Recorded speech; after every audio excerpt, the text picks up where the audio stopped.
ಕರ್ತನಿಗೆ ಶುಭಗಳು, ನಿಮ್ಮೆಲ್ಲರಿಗೆ ಶುಭಗಳು. ಚೆನ್ನಾಗಿದ್ದೀರಪ್ಪ?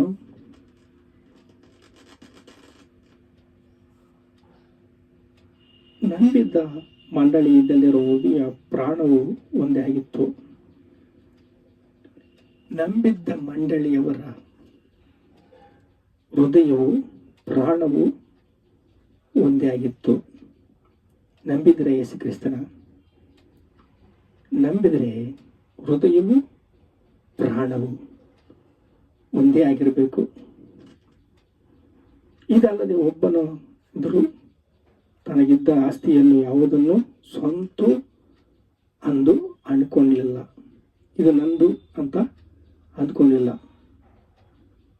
ನೋಡ್ರಿ, ಯೋಹಾನು, ಯಾಕೋಬು, ಪೇತ್ರರು ಇವರು 12 ಮಂದಿ ಶಿಷ್ಯರು ನಂದು ಅಂತ ಅಂದ್ಕೊಂಡಿಲ್ಲ. ಅಂತ ಅಲ್ಲಿದ್ದಿರುವ ಯೆರೂಸಲೇಮಿನಲ್ಲಿರುವ ಮನುಷ್ಯರೆಲ್ಲರೂ ನಂದು ಅಂತ ಅವರು ಅಂದ್ಕೊಂಡಿಲ್ಲ.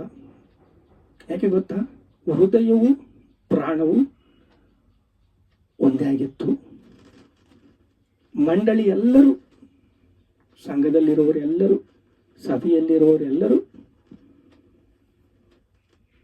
ಹೀಗೆ ಪ್ರಾರ್ಥನೆ ಮಾಡಿದ್ದಾಗ ಮೇಲೆ ಅವರು ಕೂಡಿದ ಸ್ಥಳವು ನಡಗಿತು. ಪ್ರಾರ್ಥನೆ ಮಾಡ್ತಾ ಇದ್ದಾಗ ಅವರಿದ್ದಲ್ಲಿ ಸ್ಥಳವು ನಡಗಿತು, ಶೇಕ್ ಆಯಿತು. ಪವಿತ್ರಾತ್ಮ ಭರಿತರಾಗಿ ದೇವರ ವಾಕ್ಯವನ್ನು ಧೈರ್ಯದಿಂದ ಹೇಳುವರಾಗಿದ್ದರು.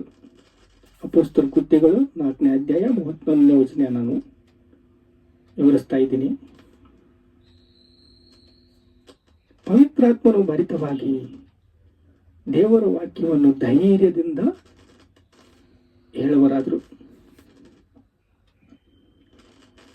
ಎಲ್ಲವೂ ಉದವಾಗಿ ಇತ್ತು. ಅವರಿಗೆ ಎಲ್ಲವೂ ಸಮೃದ್ಧಿಯಾಗಿ ಇತ್ತು, ಸಂತೋಷವಾಗಿ ಇತ್ತು, ಆನಂದದಿಂದ ಅನುಭವಿಸ್ತಾ ಇದ್ರು. ಹೀಗೆ ಆದಿ ಸಂಘದಲ್ಲಿ ಆದಿಯಲ್ಲಿ ಸಭಾ ನಡೀತಾ ಇತ್ತು.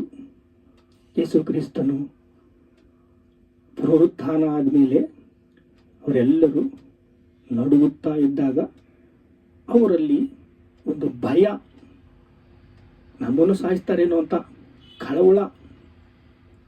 ಹೀಗಿರುವಾಗ ಅವರ ಮಧ್ಯ ಒಂದು ಅದ್ಭುತವಾದ ಸೂಚಕ ಕ್ರಿಯೆ ನಡೆಯಿತು. ನೋಡ್ರಿ, ಅಪೊಸ್ತಲ ಕಾರ್ಯಗಳು 5ನೇ ಅಧ್ಯಾಯ 12ನೇ ವಚನ ನೋಡಿದರೆ, ಅಪೊಸ್ತಲ ಕೈಯಿಂದ ಸೂಚಕ ಕಾರ್ಯಗಳು, ಅದ್ಭುತ ಕಾರ್ಯಗಳು ಜನರಲ್ಲಿ ನಡೆಯುತ್ತಾ ಇದ್ದವು. ಅದ್ಭುತ ಕಾರ್ಯಗಳು, ಸೂಚಕ ಕ್ರಿಯೆಗಳು ಜನರಲ್ಲಿ ಅದ್ಭುತ ನಡೀತಾ ಇತ್ತು. ಅವರು ನಡೀತಾ ಇದ್ದಾಗ ಅವರ ನೆರಳು ಯಾರ ಮೇಲೆ ಇದ್ರು ಬಿದ್ದರೆ ಸ್ವಸ್ಥತೆ ಆಗ್ತಾ ಇದ್ದಂತ ಅಷ್ಟು ಸ್ಟ್ರಾಂಗ್. ಎಲ್ಲ ಸೂಚಕ ಕ್ರಿಯೆಗಳು ಮಹತ್ ಕಾರ್ಯಗಳಿಂದ ತುಂಬಿಕೊಂಡು ಇದ್ರು. ಇವರು ದೇವರನ್ನು ಪ್ರೀತಿಸ್ತಾ ಇದ್ರು. ನೋಡ್ರಿ, ಅಪೊಸ್ತಲ ಕಾರ್ಯಗಳಲ್ಲಿ ನಾವಿಷ್ಟು ನೋಡ್ತಾ ಇದೀವಲ್ಲ, ಪೌಲರು ಏನು ಹೇಳ್ತಾ ಇದ್ದಾನಂದ್ರೆ,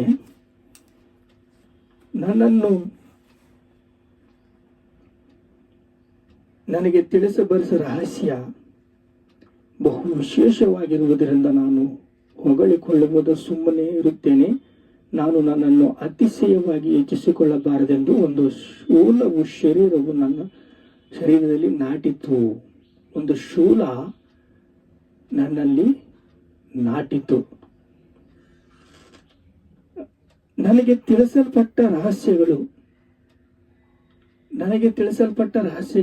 ಬಹು ವಿಶೇಷವಾಗಿ ಇರುವುದರಿಂದ ನನಗೆ ರಹಸ್ಯವನ್ನು ಹೇಳಿದ್ದಾನೆ. ದೇವರು ಅದನ್ನು ಮಾಡ್ತಾನೆ. ಯಾಕೆ ಗೊತ್ತಾ? ಅದನ್ನು ನೆರವೇರಿಸುವುದಕ್ಕೆ ಕರ್ತನು ನಂಬಿಗಸ್ತನು. ದೇವರ ರಾಜ್ಯವು ಶಕ್ತಿಯಿಂದ ಇದೆ. ದೇವರ ರಾಜ್ಯವು ಶಕ್ತಿಯಿಂದ ಇರುವುದರಿಂದ ನಾನನ್ನು ನಂಬಿದ್ದೀನಿ ಅಂತ ಪೌಲ್ ಹೇಳ್ತಾ ಇದ್ದಾನೆ. ನನಗೆ ಕನಸು ದರ್ಶನಗಳು ಬಂದಿದ್ದಾವೆ. ಅದು ಬಹು ವಿಶೇಷವಾಗಿರುವುದರಿಂದ ನಾನು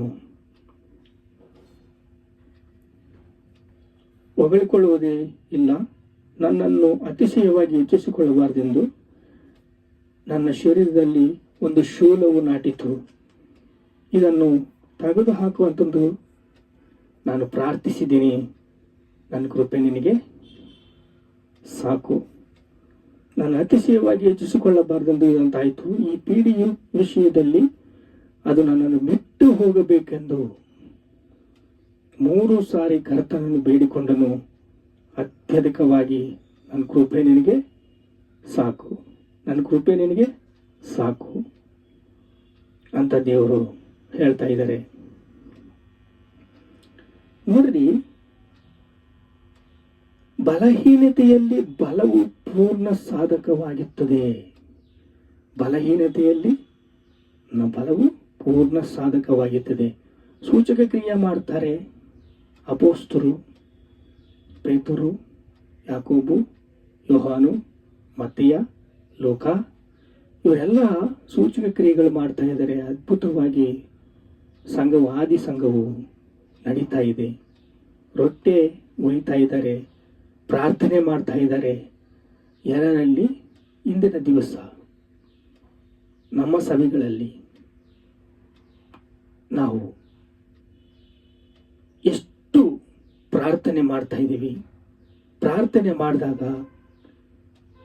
ಭೂಕಂಪ ಬಂದಿದೆನಾ? ನೆಲವು ಶೇಕ್ ಆಗಿದೆನಾ? ಅದ್ಭುತ ಕಾರ್ಯಗಳು ನಡೀತಾವದವ?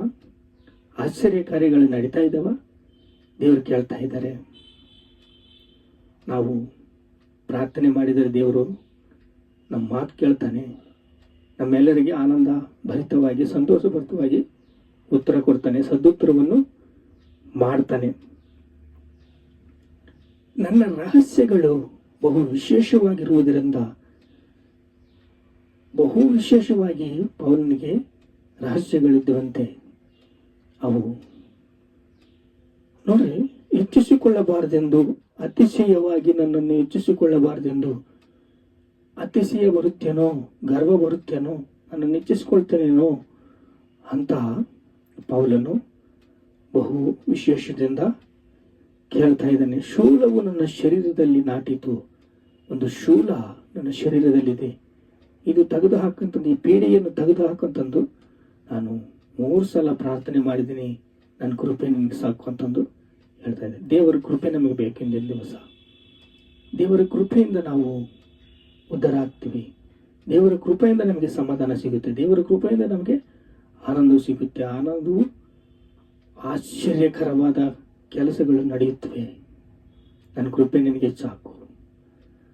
ಭೂಮಿ ಕಂಪಿಸಿದಾಗಿ ಪ್ರಾರ್ಥನೆ ಮಾಡೋಣ. ದೇವರನ್ನು ಕೇಳ್ಕೊಳ್ಳೋಣ. ದೇವರೇ, ನಮ್ಮನ್ನು ಜ್ಞಾಪಕ ಮಾಡ್ಕೊರಪ್ಪ. ನಿಮಗೆ ಸ್ತೋತ್ರ, ಸ್ತೋತ್ರ, ಸ್ತೋತ್ರ. ಸಮಸ್ತ ಮಹಿಮೆ, ಘನತಾ, ಪ್ರಭಾವಗಳು ನಿಮಗೆ ಚೆಲ್ಲಿಸ್ತಾ ಇದ್ದೇವೆ ತಂದೆ. ಆಮೇನ್.